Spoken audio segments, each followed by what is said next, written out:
concerned, I always say, would you have signed up for the current situation 10 years ago? So I'll give you an example. Let's just say, not saying this happened, but if it did, one of our kids got caught smoking pot. And my wife would be like, okay, and I would say, time out. If I'd have told you 10 years ago, we got 6 kids. We live in California, the most liberal state in the country, and one of our kids may have smoked a joint. So I'm just going to tell you, as a dad, I would have signed up for that. There's a lot worse stuff. So I always have that kind of rule as a parent is I made a lot of mistakes as a kid, but I think if you'd asked my mom, would you sign up for a goofy kid who loves sports and one time almost blew the house up, but was a pretty good kid and got B pluses? My mom would have said, yeah.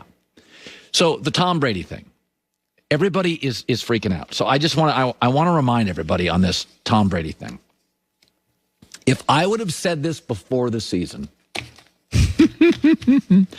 he is on pace to throw for 37 touchdowns, 14 picks, 4,300 yards, 96.5 passer rating, and a 65% completion percentage, and go 11-5 or 10-6.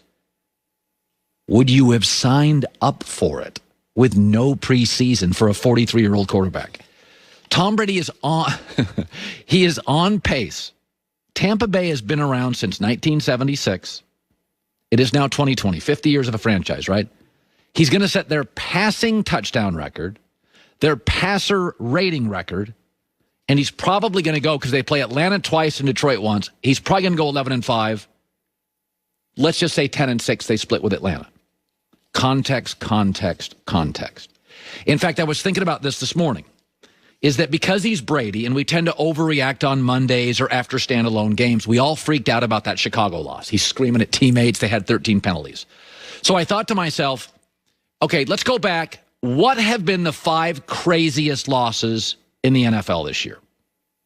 The first one was week 1 when the Jags in a tank mode beat the Colts. And we're like, wait a minute.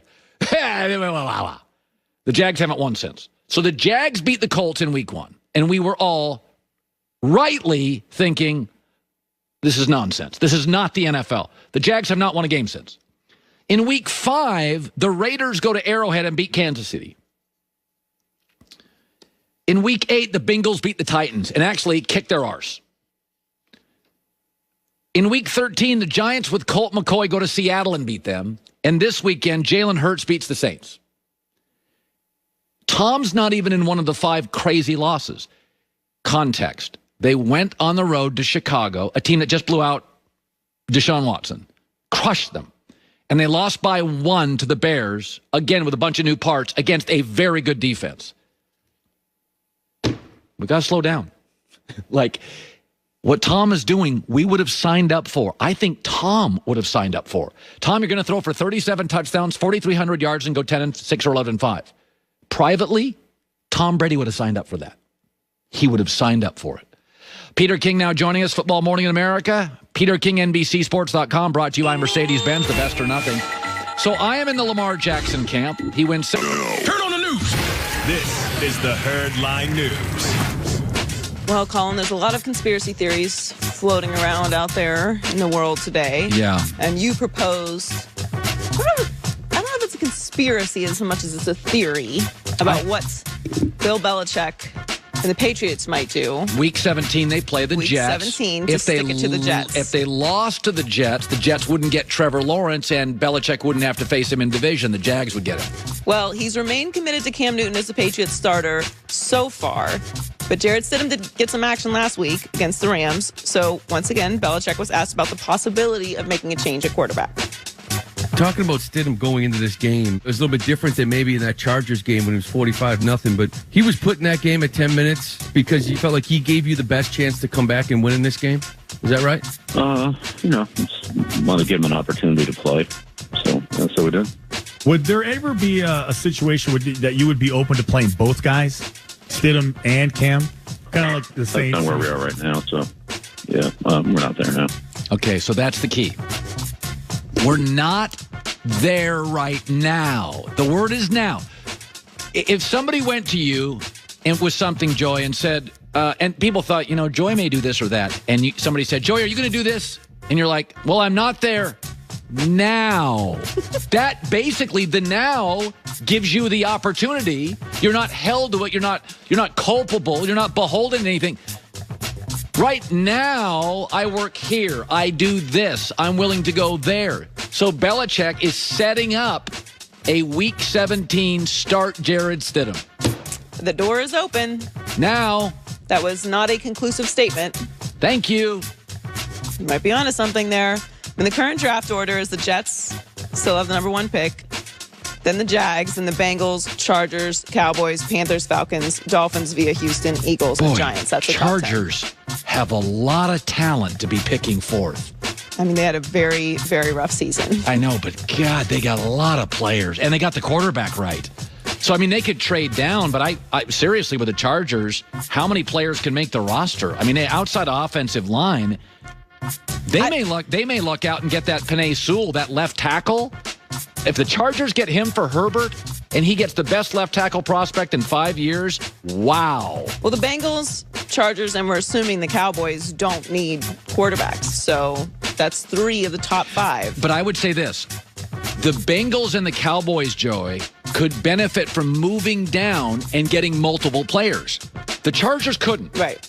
What they could benefit from is getting the best left tackle for 10 years to replace Justin Herbert.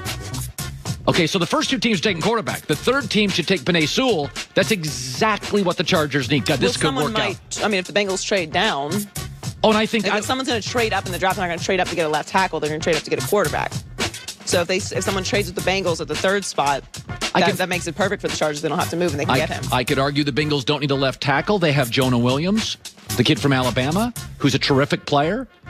I got to tell you something. When you look at the Chargers, what do they need on that roster? A left tackle to protect Herbert for a decade. Wow. This draft's going to be something.